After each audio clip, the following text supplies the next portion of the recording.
One rank one pension पर मोदी सरकार की धोखेबाजी आज फिर उजागर हो गई।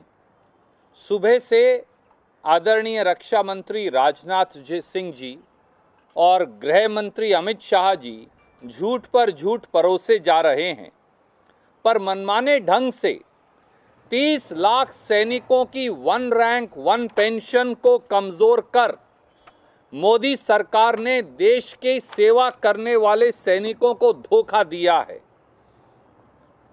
कपटी मोदी सरकार का देश की आंख में धूल झोंकने वाला ये षड्यंत्र कामयाब होने वाला नहीं।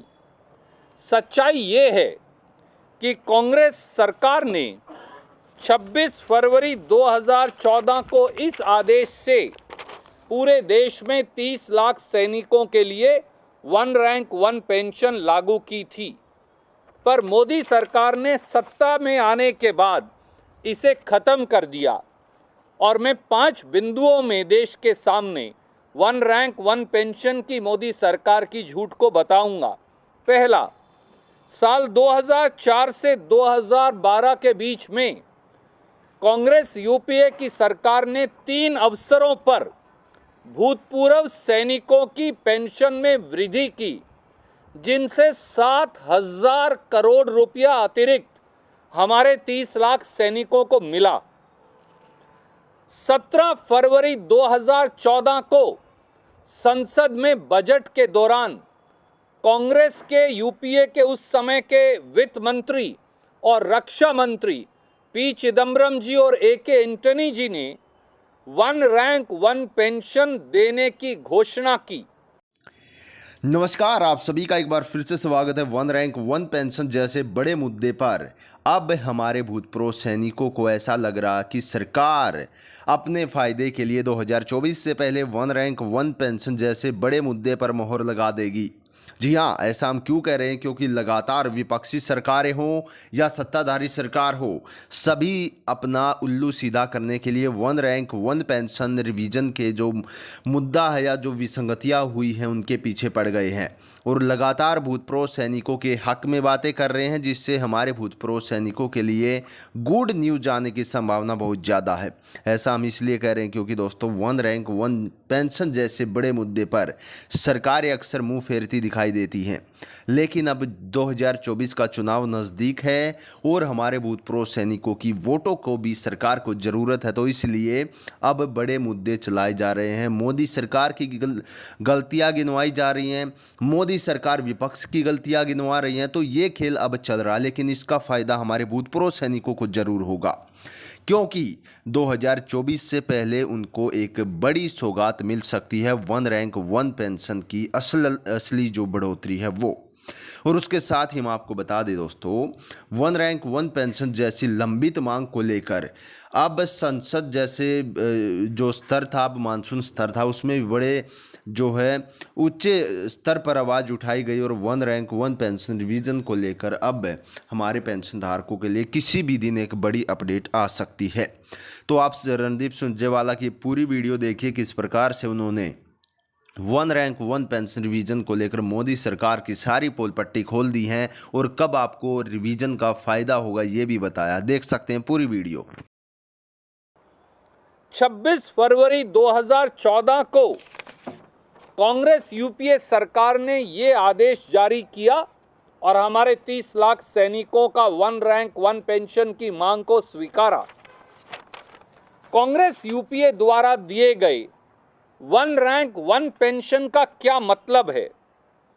सशस्त्र बलों में यानी सेनाओं में एक समान समय तक सेवा करने के बाद एक ही रैंक से रिटायर होने वाले सभी फौजियों को, सैनिकों को एक समान पेंशन दी जाए, फिर चाहे उनकी रिटायरमेंट की तारीख अलग अलग ही क्यों ना हो।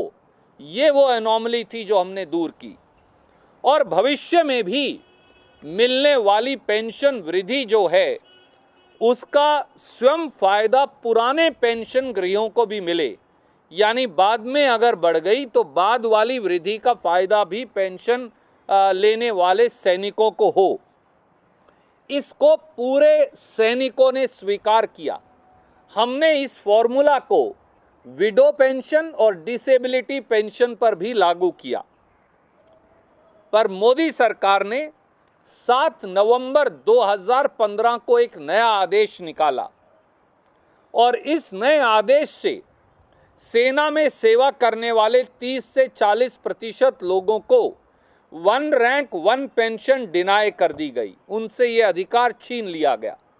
कारण इस 7 नवंबर 2015 के मोदी सरकार के आदेश के मुताबिक यदि आप स्वेच्छा से सेवानिवृत्ति ले लेंगे, प्रीमेच्योर रिटायरमेंट ले लेंगे, तो आपको 1 रैंक 1 पेंशन नहीं मिलेगी। उसकी क्लॉज 4 मैं दोबारा पढ़कर बताता हूं। उसमें कहा गया, मोदी जी ने, personnel who opt to get discharged henceforth on their own request from army or navy or air force will not be entitled to the benefits of OROP। यही नहीं, 5वां पहलू यह है कि मोदी सरकार ने शर्त लगा दी कि पेंशन का रिव्यू हर 5 साल के बाद होगा। हमारे सैनिकों की मांग थी कि ये 1 साल के अंदर अंदर हो। कारण बड़ा स्पष्ट है। पहले साल अगर आप रिटायर हुए तो आपको अगर 1 लाख रुपया पेंशन मिली, इतनी देर में डीए इत्यादि जुड़ गया, अगले साल के रिटायरी को 1,15,000 मिली, उससे अगले साल 1,20,000 मिली। तो 5 साल तक पहले साल वाला रिटायरी उस 5वें साल तक की वृद्धि का भागीदार नहीं होगा, उसे नहीं मिलेगी। मोदी जी ने मुंह ज़बानी उस समय कहा कि 5 साल में करेंगे और वो लिखित आदेश जारी ही नहीं किया। यानी अब ये 10 साल बाद रिव्यू होगा, तो 10 साल तक 1 रैंक 10 पेंशन होगी, 1 रैंक 1 पेंशन नहीं होगी। क्योंकि 10 साल के जो रिटायरी होंगे उन्हें अलग अलग साल की अलग अलग पेंशन मिलती रहेगी। इससे बड़ी जाति हो क्या सकती है। पर राजनाथ जी और अमित शाह जी इस पर ट्वीट नहीं करेंगे। और छठा, जिसकी हमने कल चर्चा की थी, मोदी सरकार का 29 अक्टूबर 2020 की जो प्रस्तावना है, जिसमें हमारे सैन्य अधिकारियों की 20 साल की रिटायरमेंट पर आधी पेंशन काट ली जाएगी, वो अगर लागू कर दिया गया तो फिर 1 रैंक 1 पेंशन खत्म हो जाएगी, वो मिलेगी ही नहीं। जब आपकी पेंशन ही आधी हो जाएगी तो 1 रैंक 1 पेंशन कहां से मिलेगी।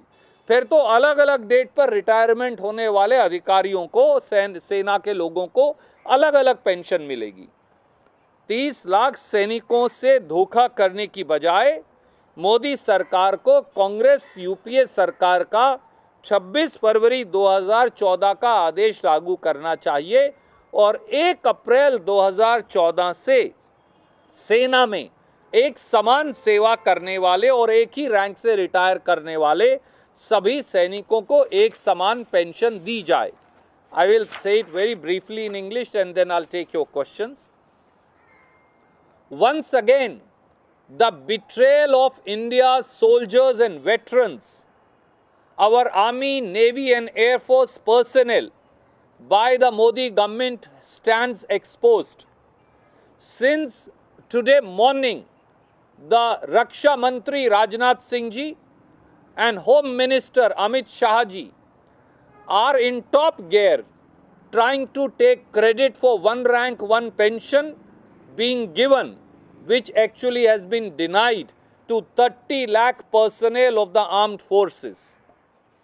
It is a conspiracy of the Bharatiya Janata Party to dupe and deceive the members of our armed forces, which is unacceptable to the nation.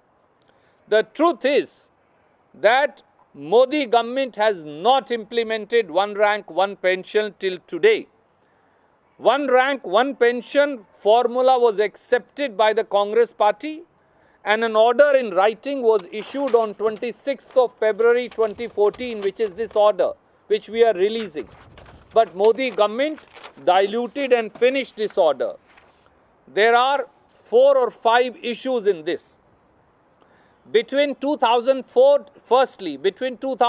to 2012, UPA government increased the pension of our armed forces personnel on 3 separate occasions.